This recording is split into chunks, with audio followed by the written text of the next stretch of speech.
Hello everybody, Vic here with another video. Today we're talking Halloween Resurrection. How do we fix Halloween Resurrection? A movie that's been criticized for years ever since it came out, hated on by general critics, general horror fans, Halloween fans. Jamie Lee Curtis doesn't like the movie. Nobody likes this movie. But I'm here to say the movie's not as bad as we remember. There is some good things about Halloween Resurrection. We're going to try to bring out the good things, eliminate some of the bad things. Got a list of things to go over. In the comments, let me know your thoughts on Halloween Resurrection. How would you fix this movie? Give me your takes on this. Give me your takes on my takes on how to fix this movie. And of course, if you have not, hit the subscribe button, the like button, the thumbs up. Growing the channel slowly but surely, especially during Halloween season. All right, let's get to it. What's my biggest gripe about Halloween Resurrection? Well, my biggest gripe is that I don't care about the characters. I pretty much hate most of the characters in Halloween Resurrection. These are really one-note, cardboard, one-dimensional characters. So we're going to try to eliminate some stupid characters and try to add some more gravitas, some more meaning to the characters that are there. But first, let's start with the very opening, because before we do anything else, we got to figure out what the hell are we doing with Jamie Lee Curtis, who is either contractually obligated or wanting to come back for a quick cameo in order to put Laurie Strode to rest for good until, of course, the Blumhouse trilogy years later. But for this canon, this timeline, we want to do away with Jamie Lee Curtis. She wants to be killed off, so let's do by her wishes, as she's one of the best final girls, classic final girls of all time, supposedly according to history. I disagree, but given that she wants to be killed off, let's do it, but let's do it in a better way. First thing, this movie does not take place 4 years after H2O. It makes no sense to me that Michael Myers would have taken 4 years to come and finish the job with Laurie Strode. What the hell has Michael been doing the last 4 years? Did he get stuck, binge watching Game of Thrones? Has he been reading all the Harry Potter novels? Has he been, in the sewers just chilling? That 4 years is too long for Michael just to disappear. We're going to say this takes place 1 year after the events of Halloween H2O. Now, granted, we have to go with the whole thing, the ending of H2O. We're going to say, yes, this was a paramedic and that Jamie Lee Curtis, chopped off the wrong poor guy's head, and now she's living in the hospital in complete guilt over killing the wrong guy. As stupid as that whole thing is, as dumb as when you watch H2O, it makes no sense that that's not Michael. It's definitely Michael. As silly as it is, that's the canon they're going with this film, so we're going to keep all that.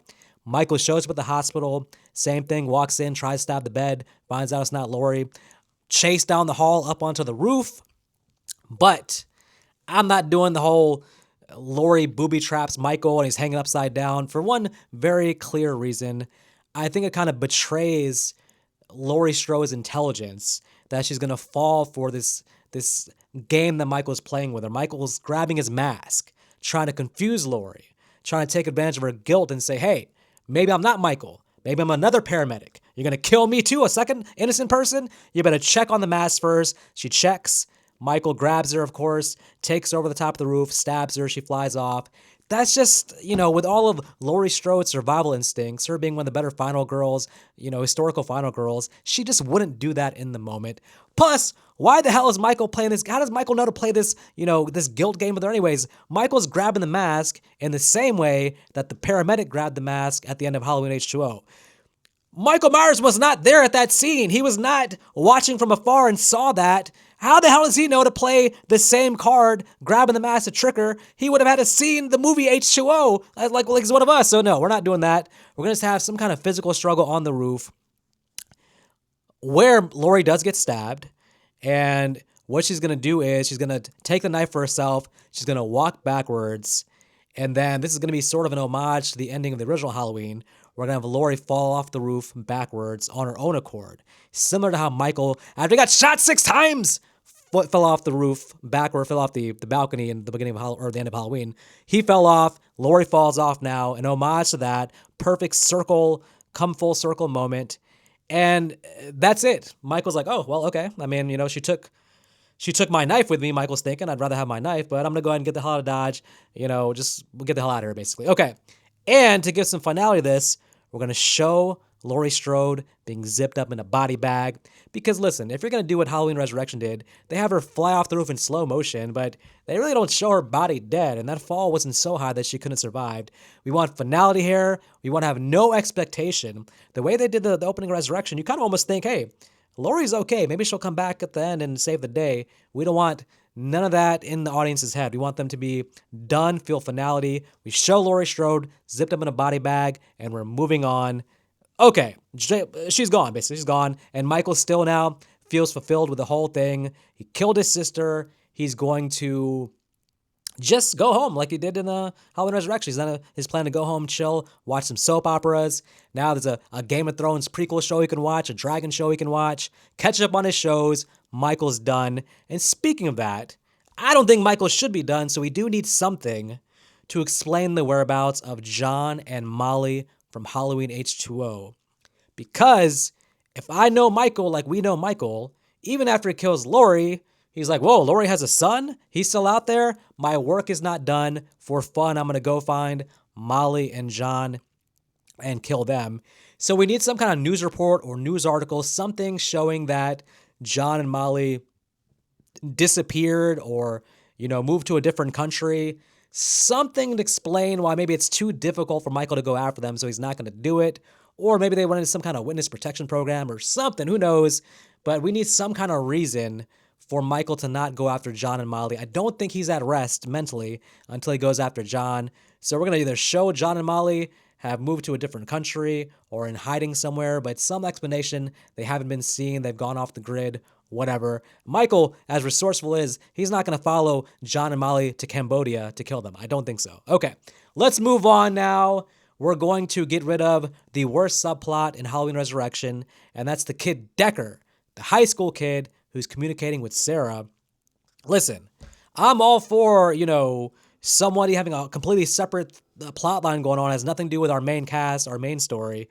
But the more we see Decker, the more annoying this gets. I mean, first of all, what is this kid doing? Like, just not talking to Sarah and just meeting her in person. But then again, there's this age difference that makes the whole relationship awkward. And what the hell? Like, how old is he versus how old is she? Why are they even in communication? That makes no sense. But this storyline has no payoff. There's no Sarah meeting Decker at the end. There's no Decker showing up at the house. I thought at a certain point, Decker, knowing Sarah's in danger, actually going to go to the house to try to save her from Michael. Maybe dies honorably, sacrificing himself to try to save Sarah. But none of that happens. There's no payoff here. This storyline does nothing for anything. So I'm going to go ahead and say, kill Decker. Decker's gone. No Decker storyline. So how can we use Decker, the free time, the screen time that was given to Decker, how can we use that to make our existing characters a little bit more full, a little bit more less one-dimensional? Okay, well, here's what we're going to do. There's a character named Bill, and you'll recognize Bill like I did as the kid from Rookie of the Year and the kid from the American Pie movies. Now, recognizing him, I know that he's not a huge star beyond those movies, Thomas Ian Nicholas, but you got to take advantage of the fact that the audience knows that face. They know that guy from Rookie of the Year. They know from the American Pie movies. There's a built-in familiarity and likability, a nostalgic attachment to the character Bill. The wrong move they made was making him an asshole. They made him an unlikable dickhead who, as soon as he gets stabbed and killed by Michael, you're actually happy to see him gone. We want to kill that. We don't want him to be an unlikable jerk. We want him to be likable. And how we do that is we're going to make him Sarah's boyfriend. That's right. The character of Bill, same actor, same everything, is going to be Sarah's boyfriend, killing the whole Decker thing. She has a boyfriend. And we're going to add one more layer to Bill, which is that he intentionally is here because he is somehow related to Dr. Loomis. That's right. Given the time frame, 2002 when Resurrection came out, or we're saying takes place a year after H2O in 1999, it's more than plausible that Dr. Loomis has a nephew or a niece, some kind of relative who has studied Loomis's work and actually really does believe that Michael Myers is still out there. He's coming here because he secretly wants to have some confrontation with Michael, get revenge, take him out, do something. So Bill, the character, is now Sarah's boyfriend, and he's there with an ulterior motive because he's actually really related to Dr. Loomis. Boom! Now we have a great, memorable character, and I think the actor can pull it off. What's his fate in the movie? Does he live? Does he die? I don't know. I haven't gotten there yet, but I know that adds a meaningful character in the place of losing Laurie Strode. Because Sarah, I'm sorry, Sarah's not getting done as a meaningful character. I know she's our new final girl, but she feels like a stand-in. We never get to know her. Give us some connective tissue to the rest of the series, and that is the character Bill being related to Dr. Loomis. Okay, moving on now. What else are we doing here? Okay, so Tyra Banks in this movie as sort of an oddball celebrity cameo. I think at this time she was hosting her own talk show What is she doing here? Well, I would hope to think that she's here to have a fun death scene, but it's off screen. We don't see it. So we're going to show Tyra Banks' death scene, and it's got to be the most brutal death scene of the movie because she's here as a celebrity. Why not? She disappears from the movie. I understand they find her blood or her body, something like that, but we need to show the death scene. This movie needs better death scenes, needs to show it on camera. So Tyra Banks has to have a death scene. One of the biggest complaints is Busta Rhymes. Now, what are we doing with Busta Rhymes here in Resurrection? Well, famously, Busta's role originally was smaller and he was meant to die. But during the test screening process, the audiences spoke loud and clear and told Mustafa Akkad, we want more Busta. We need more Busta. And why is that? That's because the character is so lame here that Busta Rhymes being funny, being humorous, being charismatic stands out so much. I mean, he literally makes the movie entertaining. You can think of how bland this whole experience would be without Busta Rhymes. So I'm hoping by giving more screen time to the other characters, there's less of a need for Busta to do all this stuff that's going on here, basically. Because in my version, I am killing Busta Rhymes. I just don't think that there's just disrespect to Michael. Tapping him on the head, tell him to skedaddle. I don't think you can get away from that and just maintain your credibility for Michael Myers. Michael is not supposed to be getting punked out by some random dude in the hallway. So Busta's got to go. Freddy, you know, it was a good idea, Dangertainment, and you tried it. It didn't work. Michael kills you. Busta's gone. I'm sorry. Now, how do we fill the void here? Once again, there's a solid character called Rudy, who is Sarah's best friend, the guy who gets stabbed in the kitchen when he runs to a locked door instead of running into a clear pathway living room behind him. He had a clear exit, but went in the wrong direction. That guy doing the most noble thing in the movie, which is basically sacrifice himself for Sarah. Michael is heading up the stairs towards Sarah. Rudy said, hey, Michael, come after me. Rudy, life is short. You couldn't have been that close to Sarah. Why'd you sacrifice yourself? I don't know. You didn't deserve to die. And we're going to make amends for that by we're going to have Rudy be sort of playing the end thing of or actually surviving. So, but I don't want Rudy involved in the climax specifically. So we're going to do kind of a thing like LL Cool J and H2O where Rudy gets knocked out or stabbed or kind of disappears from the scene. He's going to show up in the very end when everything, the climax is done. Rudy will expose himself to be alive and get a kind of a happy ending. Think, Dewey in Scream 2, Dewey in Scream 1. Think LL Cool J and Halloween H2O. That's going to be Rudy's role. So probably our climax is going to be more about Sarah and the character Bill once again. And this is where we'll find out here in the climax. We'll find out Bill's true thing, that he actually is related to Loomis. He's believed in Michael the entire time. We're going to have them fight Michael. And, Michael can still die in a fire, but they're going to survive taking out Michael. What else do we got here? Well, okay, what about our other side characters? You had the one guy and the girl who really were pretty annoying and didn't really do much. And then the one dude, Michael, puts a knife against the wall and then just, encloses his cranium into a stranglehold and blood's leaking down the dude's eyes and stuff.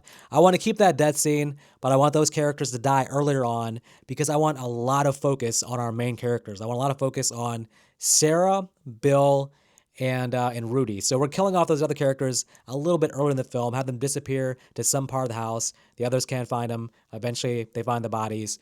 The one girl who is sort of annoying, I would say, the blonde-haired girl, what do we do with her?